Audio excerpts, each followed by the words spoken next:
If you don't like the way your network is starting to look, guess what? You can change it. You can go back and change the names and scratch out the X's and so forth. The idea of this instrument is just to become aware of the 3 principles of what makes an effective network, and then start to be intentional about where you're investing your time and energy. And specifically, what happens, what's the difference between men and women's networks? Because that's what we want to know, right? So here we're going to talk about what the difference is between men and women's networks. What's different between men and women is not the kind of networks that they build. It's the way they are treated when they build certain kinds of networks. So the difference structurally between men and women in their networks, there are no difference. The value that men and women get out of the network is much different. Men get much more value out of the same exact structure of network than women do.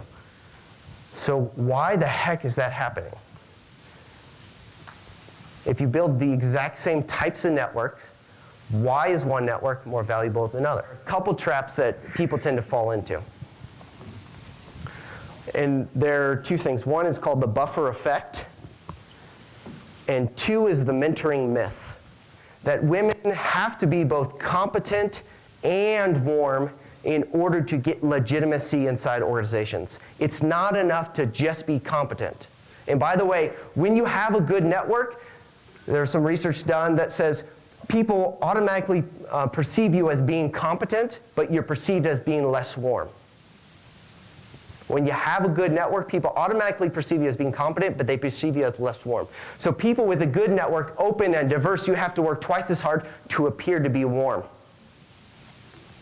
to let people in.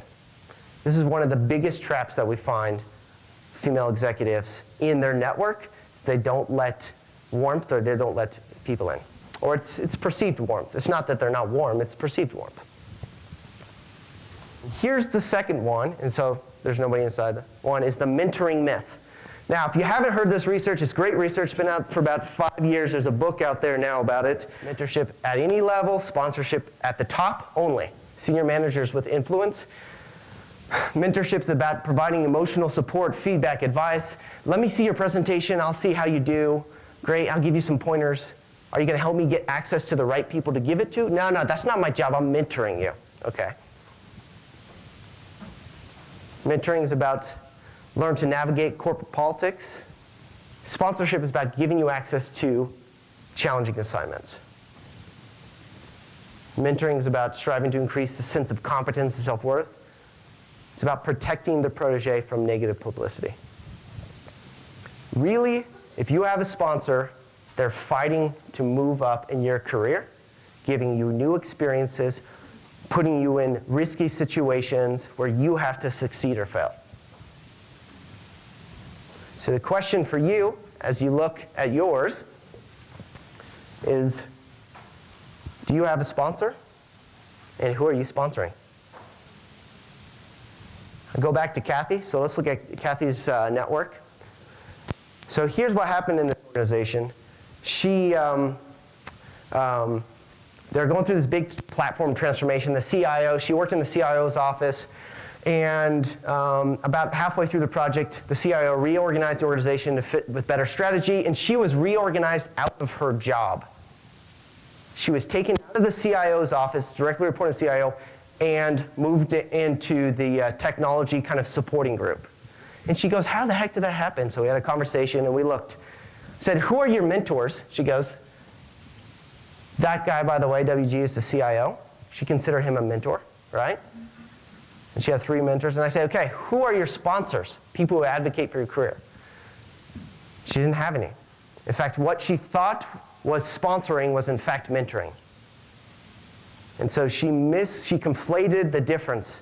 And because of that, the CIO did not advocate for her career. She was reorganized and so forth. So this is the critical part, is are you being sponsored and who are you sponsoring? 4 simple ways to improve your network, and I'm going to tell the story of Kathy. After speaking with Kathy, she realized that her goal was different, right? your network should reflect the goal in which you're trying to achieve. What you really want to do is run a P&L of her own, run her own business unit. And in order to do that, she had to make structural changes to her network in order to be more focused on running a business unit. So one of the first things you can do is cross a new boundary. What she realized is she didn't have relationships with key clients, which are critical for running your own business. So she is going to focus on a couple key clients to do it. So that's the first step you could do. The second step is make an introduction. What she was doing is that she's spending a lot of time and energy translating between corporate and this group called TSG. And that when you make that introduction, you can back away from managing that relationship that crosses boundaries. So it freed up some time and energy for her. She also realized if she wants to run her own P&L, she's got to strengthen some relationships specifically in the business units that are doing that business. She had held them off as a supporter. I'm supporting you guys are running the business. I really need to focus on those relationships. And lastly, she needs to transition relationships back out of relationships. A lot of her time had been spent mentoring with the CIO, and she just needed back out of the CIO's office, frees up some time and space to focus on her goals. So whatever changes you make to your network should be focused towards your vision or your goals, right? These are the most common networking objections and fears that I hear. I don't have time to do it. I don't know who to call or what I should say if I do call them. I hate asking for something from someone that I don't even know. So how's that conversation going to go? And I'm not even sure my idea is well articulated enough. Do these sound familiar to you? I don't go to networking events because I'm too introverted and I don't like it. And besides that, those are not where I get my deep and important relationships. And Phil and I share that. It's just not our thing. So I would not personally say, unless you're really extroverted and that really works for you, probably going to do better with a little more focus. Do use the power of your dormant relationships. Let those things get a little stale. Phil says 3 years, and then make the call. For example, people that I trained with in graduate school or an internship, or really a long time ago, I still call them and ask them things.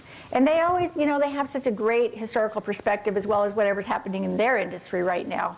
So that's helpful to bring forward, but they don't take a lot of time. Focus very specifically on exactly what you want from those meetings and target the meeting for that.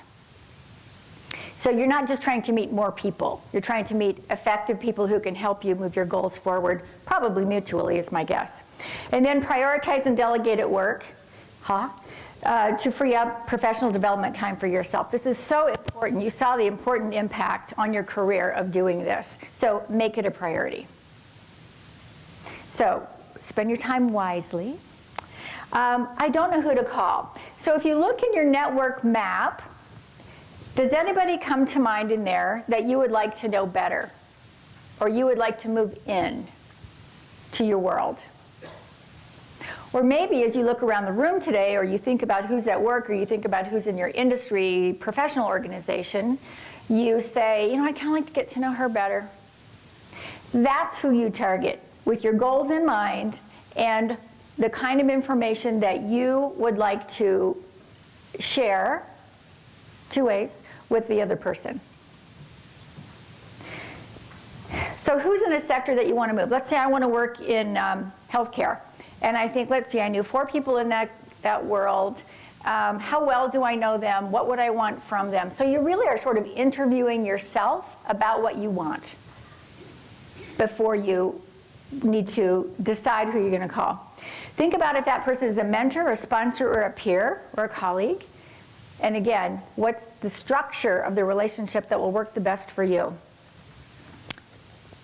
Identify which type of person you want to connect with for your goals, and just come up with 1, 2, or 3. 2 of them will be out of town, and then you'll be out of town. So, then part of it's practicality and sort of the luck of the universe and who you connect with. So be open to that kind of thing as well, but just start identifying people. Okay, I don't know what to say. Might be the most common concern that I hear from people who are wanting to meet more people, kind of change the structure of their network a little bit, but they don't know what to do. So it helps to set the context. For example, if I say, hey, Phil, I know you from CCL, and once we worked on a program together, and I was thinking about, would you like to come and talk at our conference? See? Yes, okay, right? I will. Right? She's very persuasive. So well, he came, didn't he? Yeah. Hello. So I think it's helpful to say, you know, we had kids in school together, our daughters did dance, and that was 25 years ago, but now blah, blah, blah. So give people a context for how they might know or remember you. So you can just, that's very easy to just set that up. I like to ask to get together for something short because 2 reasons. It helps me focus and it helps with the time problem. So for me, coffee is easier than lunch. I've started doing most of my meetings on walks. I live in Boulder, and so most people walk. And so I just say, I'm wearing jeans, and do you want to walk in Chautauqua? Yeah, I do. Most people are excited about that. That way you already have something in common. When you show up, you're already, yay, look how beautiful it is. So I do short, but you might have a different strategy. This is some actual language to try. I always say, I have all these great ideas, but mine are still theoretical until you're in the room or in the relationship that you're in. But this is the kind of language you might start with and then work it to work for you. So, hello, so-and-so. I'm interested in working in the natural foods area. We have a lot of natural foods in Boulder. I read your website, or I talked with our mutual friend Joanne, and I know you've done some work in that area. And my goal is to build my business in natural foods and to connect with other colleagues. So you're going to state your ambition right off the bat. What's the point of this conversation? Set a context. What's the point? Why would that person want to connect with you? I wonder if I could ask you some questions about your expertise or experience. Hardly anybody says no. I mean, they might say, I'm not in town for 6 weeks, but they'll probably say, oh, that's really interesting. What's your business? And then you're connecting, and then you're getting started. How does this language sound to you? Genuine? That's what you hope for. I mean, you just kind of say what's true, right? Okay. Should we move on? Keep going? Okay, I hate asking for something from someone I hardly know. Me too. So I think it helps me to think about what's the structure of what I'm actually wanting to ask for.